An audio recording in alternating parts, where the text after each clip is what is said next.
Hello everyone, welcome back. This is the next in the series of X-Wing builds and whatnot. Well, and I thought we needed to get on this pretty quickly because HuMei over here, he's been training his blasters on me to get another video up concerning his favorite game in the entirety of Infinity. It's going to be X-Wing miniatures. So, once again, I'm Edo. Hi everyone, how you doing? And across the table is... I'm HuMei. It's a pleasure to see you. Okay, so what we did is our very first video was the X-Wing. For X-Wing miniatures game, the Y-Wing attack, which is a very straightforward type of build. Now the next thing we've got is what HuMei has been playing on a regular basis, and these are all three of the same things, aren't they? Well, what are they? They are Protectorate Starfighters. You get them for $15 each. So what? Remember you talked about waves and waves. When did these come out? Just recently? These are I think wave 9. The Protector Starfighters they represent the Scum and Villainy faction. Okay, so we're talking about Scum and Villainy here. The first one we did was Rebels. Republic. Then we're going to be going with Scum and Villainy here. Okay, so is this going to be the same type of? It looks kind of straightforward. You got three of the the same things. Is it going to be like the Y-Wing? It's nothing like the Y-Wing. The Y-Wing was a bomber, and it was concentrating your fire, or that was the big thing, was concentrating your fire, but not a lot of maneuverability. These do not carry the firepower that the Y-Wings do, but they are very maneuverable. It's something I like to call the dance. When you're using a card called Push Limit, which I'll get to more later, you can basically maneuver your ships around a lot more. Okay, so then, what is, okay, so we did the first one, which was the Y-Wing. Compared to, so these ones are faster. They are faster and just much more maneuverable. You can get into you can turn around in a much tighter corner. Do you get more evade dice than the Y-Wing and all of that? Okay. Yes. So how many evade do you get in here? Is it 3? These you get 3. With the Y-Wing you got 1. Like 1. Okay, so the chances of you evading more damage better with these then. Right. Okay, so that, and then do they have the same type of basic firepower and everything like that? No, again, the Y-Wing got 2 attack dice. This one gets 3. Again, it gets 3 evade dice. It gets 4 hull and no shields. Okay, so it can't absorb as much damage. Right, it definitely can't take the damage. So you want to, just as what I can think of right here, and of course I'm the X-Wing miniatures game novice here, these are going to be more hit and run then, I would assume. Right. Okay then. So we got the basics down of these are very maneuverable. They can't take as much punishment as some other things, but I guess we're going to get into the tactics here next. Right. But, well, first thing is that it looks like that you have different pilots for each of these? Right. Okay, so let's start with the pilots. Which ones you got out there? Okay, the 3 pilots I currently have are Fen Rao, Okay. Cad Solus, and a Concord Dawn Ace. Okay, so I would assume it doesn't matter which pilot you put in which particular ship or anything like that. The way I set them up, it matters a little bit, but well, I mean, as in the strap. But I mean, right now, if you didn't want to have this one, right, this one you could have it there. Okay, right. Okay, then. I just put them out as the order I called them off. Fen Rao, the big thing on him is he's a pilot skill 9, which means he's one of the last to move and one of the first to shoot. Cad Solus is a 6, which really, as far as the named pilots, he's one of your least powerful. But as a 6, basically come down to points. I had enough points left over that I could go up to a named pilot, and I'd rather have as high a number as I can because I want my higher pilot skill. So it looks like they have all the same type of upgrade type of things, right. But one is 28, 25, 23 then. Right. So. As far as the upgrades and the stats, they all are the same for every ship, okay. For every Concord Protector. Every Y-Wing has the same thing. Named pilots give them special abilities. Now for Fen Rao, part of it's like I said, he's got that 9. Also, when attacking or defending, if the enemy ship is at range 1, you may roll 1 additional die. So normally when you're in range 1, you get 1 additional die for range 1. His normal attack is 3, plus the 1 for range 1, gets you 4. That's a standard thing. But because of his special ability, you get a 5th die as well. Okay. So at range 1, he becomes quite deadly. Okay, and the rest of these, what's the ability on this one here? Okay, Cad Solus. After you execute a red maneuver, assign 2 focus tokens to your ship. Ooh. Now, normally when you execute a red maneuver, your ship gets stressed. Yeah, the little right. exclamation point icon. Right. And when you do that, you do not get any actions, including focuses or target locks or anything like that. The nice thing about a focus is, you come in to shoot at me, I can use a focus to turn all my focus die rolls into evades and give me better turn. Or I could use them to improve my attacks. And I guess this last one it just has flavor text there, so it's not okay. Now, as I recall, when it comes to X-wing builds and everything like that, the proof is in the pudding, right. Or at least the proof is in the upgrades that you're going to be using. So, is it going to be different for each of these, or no? My playing style is I like to keep it with the old KISS thing, keep it simple, stupid, and I'm as stupid as they come. Okay. That being said, every ship gets, regardless of what the ship is in X-wing, every ship can have a ship title card. Now, sometimes the ship there can only be one of that particular type of ship. But in this case, we have the Concord Dawn Protector. Its upgrade is, it's a name for these particular ships, and if you've read the stories, which I have not, the Concord Dawn Protectors were a special group of men, and they had, and special things with their ships. But in their case, if you're in range 1 of your opponent, and both of you are in each other's firing arc, you get to add 1 evade die. Oh, okay. So at range 1, if you're right up close nose to nose, it gives you that little extra to get by. Okay. And it's coming very handy for me. For that, it's basically going to be going up from 3 to a 4 if you're in range 1. Right, okay. Right. Okay, then, so all of them have that, or just one? All of them have that. All of them have that. Okay, so then what's the next one that we all have? Okay, the next thing I go with is, again, with every ship gets 1 modification. My modification is guidance chips. Now, if I read this off, once per round, when attacking with a torpedo or a missile, secondary weapon, you may change 1 die result to a hit result or a critical result if your primary weapon value is 3. Now, as I had said earlier, primary weapon value is 3. So okay. I can take 1 die, even if it rolls a blank, and upgrade it to a crit. Ooh, okay. Whenever I'm firing missiles. And of course, the crits are going to be the ones that are harder, that get evaded last and have a lasting effect if they get through and they're not evaded fully. Right. Okay. Okay. So then, now, what's the next one? All of these pilots have as their under their upgrades listed an elite skill. The elite skill I choose for this build is Push the Limit. Once per round, after you perform an action, you may perform one free action shown on your action bar, then receive 1 stress token. Okay. So in this case, and what I use a lot is, I will do either a barrel roll or a boost, then apply the stress for Push the Limit, and then do the other.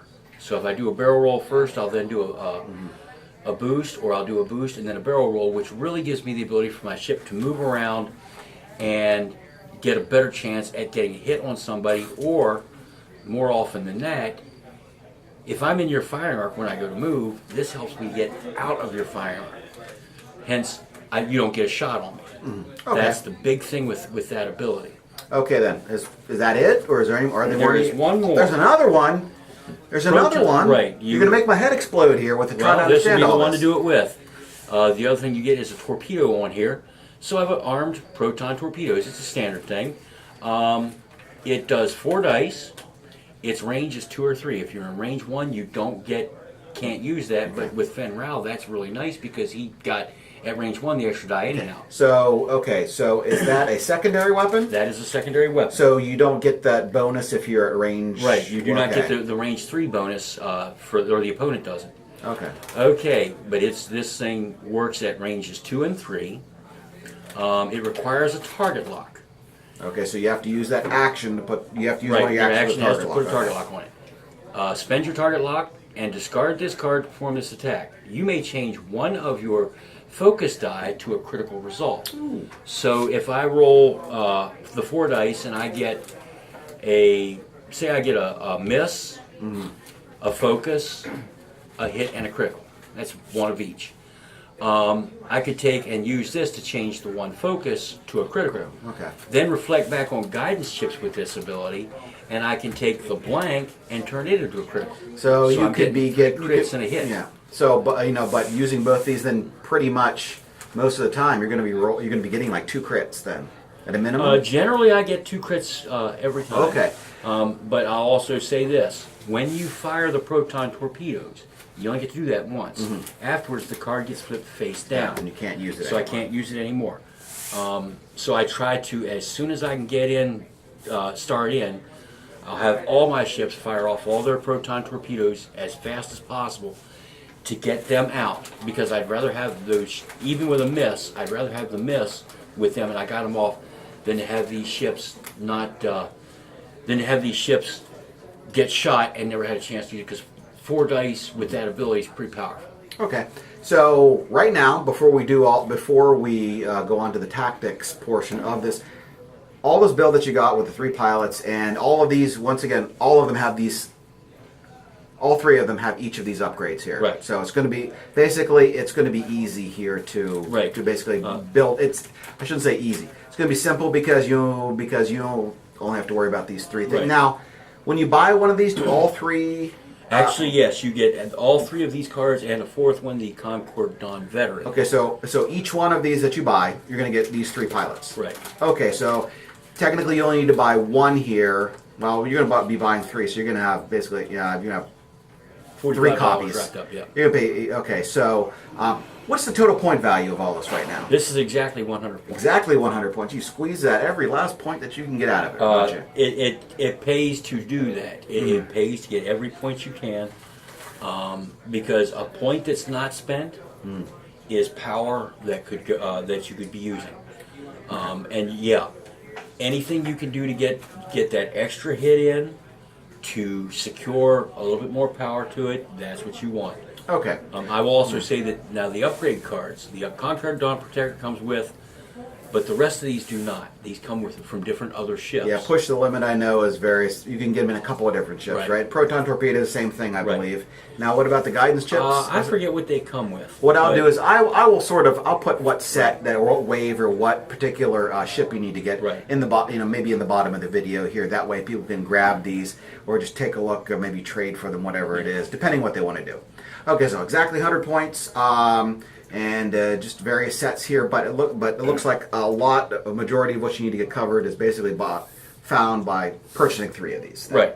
Okay, so why don't we take these away here and see what the heck is the tactics with this? What are you supposed to do with this particular build? Okay. I mean, me with Boba Fett, I could just whip you like anything, but I want to know what I'm going to be up against here. I wouldn't say that. The first time somebody pulled Boba Fett up on me on this in the first turn, I was able to get 2 proton torpedoes and took them That off was the not map. nice. That was not nice. I even felt that, and I wasn't even playing.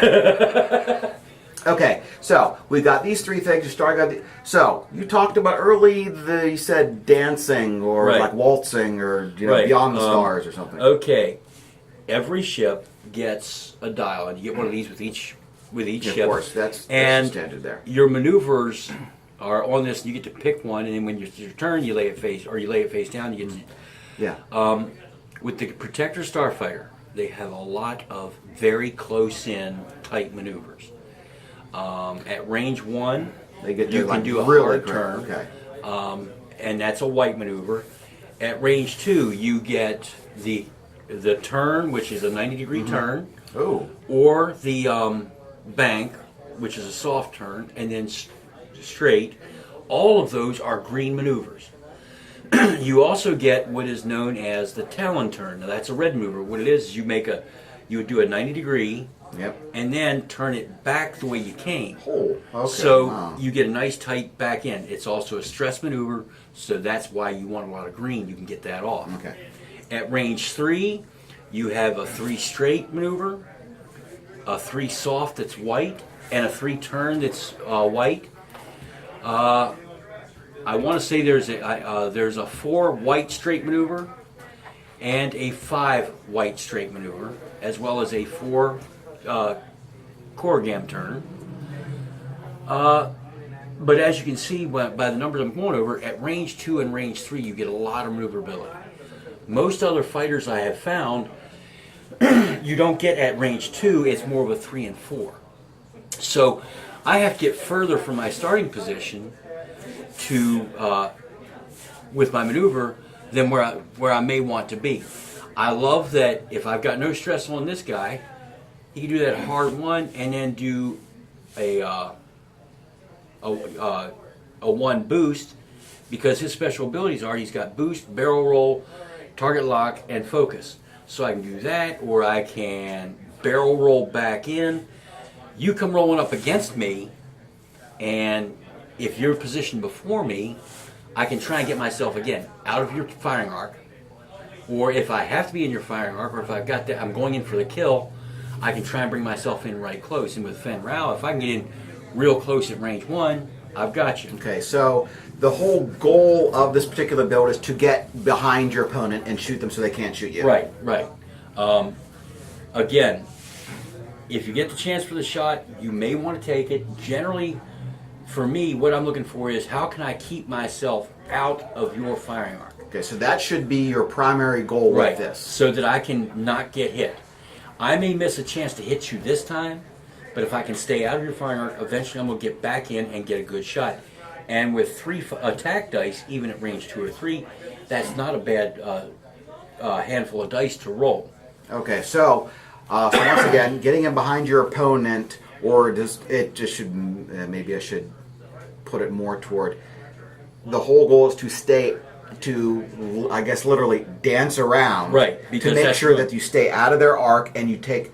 I would assume these are good at pot shots. Then, I mean, of course, you can do that hard thing, but if it's going to be just around there and you can't bring all of, let's say, proton torpedoes to bear, you can take those pot shots to slowly wear them down. To help show what I mean, if I take this ship, okay, let's see, we got this guy. Well, right.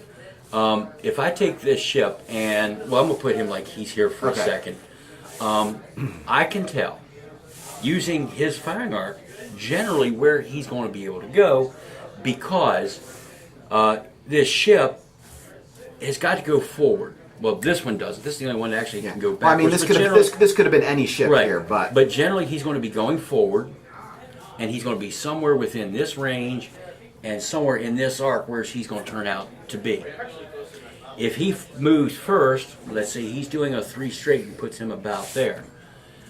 Knowing that, if I come in, as long as I don't bump him, I might take a 3 straight and be like, I don't have a shot on him, but I'd be set up perfectly to do a barrel roll. It's called to the rear, and you would take and you move him basically 1 ship back, or half a ship back and over, and I've got him right there at range 1. If he's coming in, as you had just shown, in this position, he's just moved there. I might take a 2 soft, which would put me maybe in this general area, and say, okay, I don't want to get him shooting at me, and right now I don't have a shot at him. All I got to do is continue to boost 1 further space forward, and it gets me out of his... pretty much going this way. Right. So, and then it might take another turn or 2 to get back around. Right. Like that Talon turn that you talked about, that could help you out to get in that. And another thing about it is, though, because I've got push limit now, I do get stressed for doing this, but with the push limit, I might do my boost and then do that barrel roll. And then you'll it helps to get me out of his firing arc. Okay. And it's worth taking the stress that you can lose as soon as you take another green maneuver. You get rid of it to avoid getting hit. So then afterwards, if he moves like this, and you could easily keep just going around, and just keep. These are going to be far maneuverable than a lot of the things that are, especially the big ships. Right. Because a lot of kids and a lot of other individuals like to use a big ship, and of course, the bigger the ship, the bigger the target, and all of that. Now, I will admit, a lot of the larger ships have 360-degree turrets. Very true, very true. But when that happens, because I've got 3 of these against 1 large ship, and my playing style is, I like to, as I say, be like a dog on a piece of meat. You get 1 ship, you shoot 1 ship with everything. You don't worry about anything else out there. You take that one target, you keep on that target till it's gone. Because basically, I mean, regardless of the target, regardless of how much damage is taken, we're going to exclude critical hits here for a moment. Whether it has, let's just say, 8 hull remaining or 1 hull remaining, it's still the same ship. Right. And it's once again we're ignoring crits for a moment. But if it's just taking basic damage, it's still going to be as effective at full hull than it is with just 1 left over. Right. So there is not a lot of, and of course, if maybe one particular ship seems to be a little more dangerous than the other, but you might want to focus on that. But then you're going to probably determine that toward the beginning of the game. You're gonna pick your target or pick your victim or whatever it is. Where I got that tactic from was, believe it or not, watching. I'm big into World War II history. You know this. Yeah. I was watching a thing on Pappy Boyington, the guy that led the Black Sheep, and he always told his men, pick one target and stay on that target. Yeah, you worry about what else is around you, but that's what you're at. You take that one target till it's gone. Then you go for the next target. And I thought about that, and I was like, that's a brilliant tactic for this. And I just worked on it. I started out originally with 3 of the no-name guys because I wanted to see what I could do without any special abilities. Once I worked those 3 out, actually I started out with 4, but once I worked those 4 out, what I could do, what I couldn't do, that told me what I could do with just the ship. Then I started, all right, let's take a look at Fen Rao. I brought Fen Rao in, and I was like, his ability, what can I do with him? And I played around with the other cards until I found something I really liked with him. And then I tried him with 2 of the low-level guys together. And I worked out some things. And when I was done, I basically had the build I have now. But I realized I had 2 points left over. Well, the 2 points difference is getting Cad Solus. And Cad Solus, just his special ability is okay. His big thing is that's a number 6. And if the other guy's got a 5 as well, it's just that much better chance of him having to move before me, and and if he moves before me, and with my ability to dance, that helps me to get out of his firing arc. Now, correct me if I'm wrong, X-Wing does a lot with early to mid-game. Early to mid... in other words, starting out, the starting strategy, then mid-game, and basically if you've worn down everyone by mid-game, a lot of times, depending on dice rolls, it's almost in the bag. Well, I won't say it's almost in the bag because I have been in positions where... I mean, not just this particular thing, I'm just talking about X-Wing in general. Unless I'm mistaken on that. The big thing is, again, going back to that, get one ship and stay on it. The way X-Wing works, especially in tournaments, if this ship is down to 1 hull point and it's still on the board, I don't lose any points. He's still there. However, the minute this ship is taken out, the points for that ship and all the upgrades on that ship are given to my opponent. Okay. So again, it goes back to if I can get that one ship out, that's points I'm secured. I see a lot of players, what they'll do is they'll come in and it's like, oh, I've got a good shot at this ship. Next turn, because the way they moved around, I'm going for the next one that I can get a good shot on. And they'll end up spreading their damage around. You don't want to do that. You want to get it all on that one ship. And whatever you have to do to keep that ship in your target range, or in your firing arc, is what you want to do to get that shot. Now, I will admit that it might behoove you to avoid getting hit, to get him out of for a little bit, but always remember what ship it is and stay on that one ship. Avoid everything else as best you can. You get that one ship out. Generally in X-Wing, you will get between 2 and 4 ships. Well, if I can take out one of your 2, I've taken out almost 50% of your points. If it's 3, then I've taken out a third of your points. If it's 4, I've taken out 25%. And that's the way you want to play it. If the points are, some people, they're real good at this, they'll have different ships of different point values, kind of like these, but they'll be very different. The Headhunter, Z95 Headhunter, is worth 12 points. If that's the first one I get, that's still 12 points I've secured for myself. And that's one less ship that can shoot at me. Okay then, now, let's just say early game, what should you be doing with this? Should be getting into range? Should you be going slow? Should you be going fast? What should you be doing? Generally, what I do with my ships is... This is, starting up here, and of course, we pretty much, let's just, use that like that. Okay. But, so, your first goal of, let's say the first turn of the game, what should you be doing? Well, when I go to set up, the first thing I do is, you position your ships by numbers. So the first thing I do is to take the number 5, and I will move him within one range, or range space 1, as close to the front of the edge of the map as I can. Now, when I go to place the second ship, which is my number 6, I place it beside, but I give enough room between. The best thing that works for me is I take one of the range rulers and put it between there? Not the range ruler, because it's a little narrow. The maneuvering, the straight maneuvering markers, I put that between the two. If it's wide enough for that to fit between the two of these, I have enough room for them as they fly together to make whatever maneuvers and not bump themselves. Okay, so I think you sort of did that with the Y-wing I did that a lot as with the well. You Y-wing. to make sure that you could go in the same Right. type of And area. with the Y-wing, I would take and run 4 ships. I like that. I remember that staggered. And now what I do is with this one, I just put him in the center. So again, as I fly, I keep them in a group. Okay, so once again, when you move these, they're all moving in the same group together. Right. Okay. Right. By the numbers, I'll move the 5, then I move the 6 on his turn, and the 9 on his. But by doing it appropriately, or being careful, I can still have them come out to the same position. They're all firing together. Generally, the first thing I'll do on a turn is, once I've positioned them, the first thing I'll do, these have a 5 straight maneuver. And what I will do is I will take the full 5 to go out as far as I can. There's a reason for that. It's called the rule of 11. And what it is you take whatever your maneuver is, add 1 to it, because like a 5 maneuver is actually 5 ship bases long. That becomes the 6th one is the actual ship base. So if I get 6 and you move a 4, that ship base of your own makes it now a 5. You now have a total of 11 from the joust, or from the beginning. If you get that, they are now in your firing arc. And So you can or you can hit them hard. By doing the 5, I've got myself a good part of the way across. If I'm not sure, or if I honestly believe you're not going to go a 4, I can then do the boost, which adds 1 more length to take it up to 7, and then the ship base again, which is now 8. If you move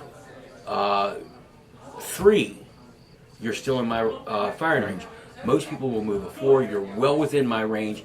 Generally, you're in that range to 2 to 3, which means now all 3 of my ships can hit you with those proton torpedoes on 1 ship, which takes that first ship out. So basically, right away. in the first turn. In the first turn, I'm trying to take 1 ship out. It won't always work, but it does work the majority of the time. I'll take 1 ship out. I've fired off all my torpedoes. I don't have many more, but the opponent has already lost 1 ship. Then all I've got to do is stay out of your firing arc, do that dance, And basically just wear you down. and where you get right. And you're not getting as many shots on me as I am. Okay, once again, you're supposed to just use whatever you can to stay out of the arcs and go behind them that way. Well, it's not necessarily behind them, but at least enough that they can't basically get you back in their firing arc. You want to get where they can't shoot at you, and because you keep doing that, and eventually you're going to get a shot back in on him. Okay. And later on in the game, as you will slowly get shot up. It's going to happen.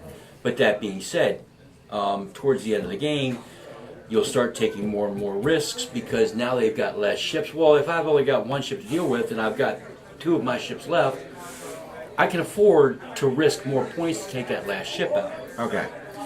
Should you sacrifice the ability to shoot at something for the opportunity to stay out of their firing arc?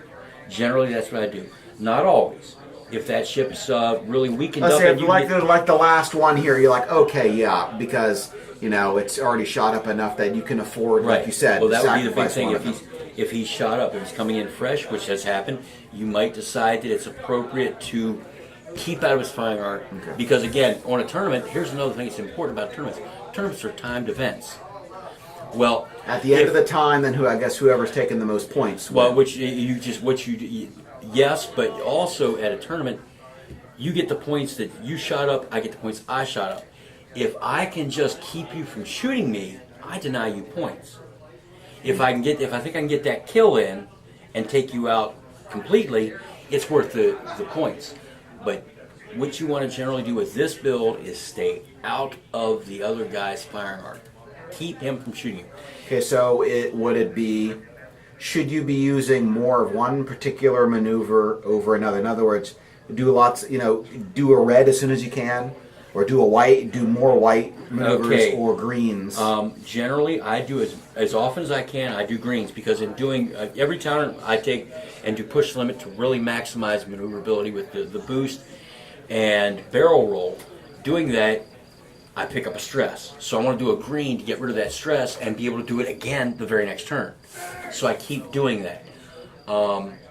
You want to try and stay in doing the green maneuvers. There are a couple of, like the Talon turn and the K turn, if necessary, I will take those. But when you do that, you're picking up a stress and can't use push the limit. So I try not to, but if it sets me up correctly, if I can see where I'm going to have that shot, I might take the stress to... So there is no particular type of maneuver. It's more like, okay, at this particular situation, like you said, sort of guesstimate where they're going to be going. And then you say, okay, what is the counter maneuver to, or at least... Exactly. In other words, when I say counter maneuver, in order to make sure that, once again, you stay out of their arc. Okay. Now, so we've got the base of the build down. Once again, it is stay out of the firing arc, wear them down as soon as possible. Right. And basically, at the onset, technically, you're jousting. Right. You're going to run up there. That's actually what it's called, the joust. Oh, okay. When you come rolling in on each other, because it's just like knights in armor trying to joust each other. And another thing I like about using the same ship is because I know they can all do the same maneuver. Mm-hmm. I pick any ship whatever it is, move first. I know whatever I choose for him, I can have everybody else do the exact same thing, which means all my firing arcs stay together. And yeah, there's just no way. There's very little way to get around it. Okay. Since we're going to be running out of time here in a little bit, learning curve on this build. From a rating from 1 to 10, this 10 being difficult, 1 being very easy. What is your estimate on that? I'm going to say a 3 to 4, believe it or not. That's part of why I build the way I do, where all the cards are the same. If you're ever watching the stuff on Nationals when we're doing it, these guys get beautiful builds where each ship's different and they can do a lot of stuff together. My problem is I can never remember all the different cards for all the different ships, and I forget stuff. This, because I use all the same cards, I know what I've got. You just have to make sure you just the ability for this one and then that one. Right, they're all the same thing. Okay. What's your general win percentage of this? Of course, that depends on builds and everything like that. What is your success rate right now for the game? My success rate on this right now is about 75%. Okay. I win 3 out of 4 times with this build, maybe a little more. I've got 1 or 2 opponents that start to bring it down, but again, generally, if I take those gentlemen away, I could have almost 100% win. That being said, there are a couple of guys that are just that good, and they're just like the guys at Nationals that can really, they look at what cards work well together. This ship helps that ship, and I can't do it, and they kick my butt every time. Okay, so we've got to know that stuff. Try this build out. Do you think people will enjoy it if they play it? I really think they will. Well, you know what? But like you said, there are a lot of some people are technical things. So this would appeal more toward the, how should I say it, the less complex player who likes you. To a newer player, this is a very good build. That being said, if you can borrow the extra cards you need, get them other ways. All you really need is the base game and 3 of this ship, and you're generally in the game ready to play. Like I say, the guidance chips, I know that comes from from another ship. Like I said, I'll try and get those and see where it is. Maybe, I don't know, at the bottom of the video here, at the end of something like that, so that way anyone watching it right now can see what they'd like here. Okay, so what is this build called? It's just my Protectorate Swarm. Protectorate Swarm. Okay, Yep. because I need a title for the video. Okay, so once again, this is the Protectorate Swarm build. Watch out for it here. Everyone, try to build out here. HuMei would appreciate any comments or anything like that. Maybe you thought of something that he didn't. Maybe there might be something a little I'm always different. looking for something to help improve my Yeah. build. So you know what? So give it a shot. If you're a regular player, tell us how you like it. Tell us your success about it. I mean, is this really good for you? What kind of rates have you been getting here? You know, maybe you swap out a card. Like I said, maybe you got something a little different. You know, just tell us in the comment section what you think about it and how it might have worked out for you. So what I'd like to do is, as usual, I'd like to thank HuMei for showing us a couple of different builds here. Hopefully the next video that we'll be doing will be more for the Empire, but you're not really an Empire player. I'm not an Empire player, but we'll try and get something up. Well, what we'll do is that if he can't, we'll get one of the other regulars here at Neverland Games to maybe introduce an Empire build of theirs, something along the easy to work with. I mean, of course, you can get the chess type like ones where you got to think about 8 turns ahead, and you know that's for the complicated players. Maybe we'll introduce that later on. But right here, we'll try to keep it relatively simple or whatnot. So. Thank you for joining us today, or this morning, or this evening, or night, whenever you may be tuning in. And I hope you'll be tuning in for the next video when it's available in the future. So, once again, this was HuMei. And this was Edo. And we'll see you next time, everyone. Take care. Bye-bye. Bye-bye.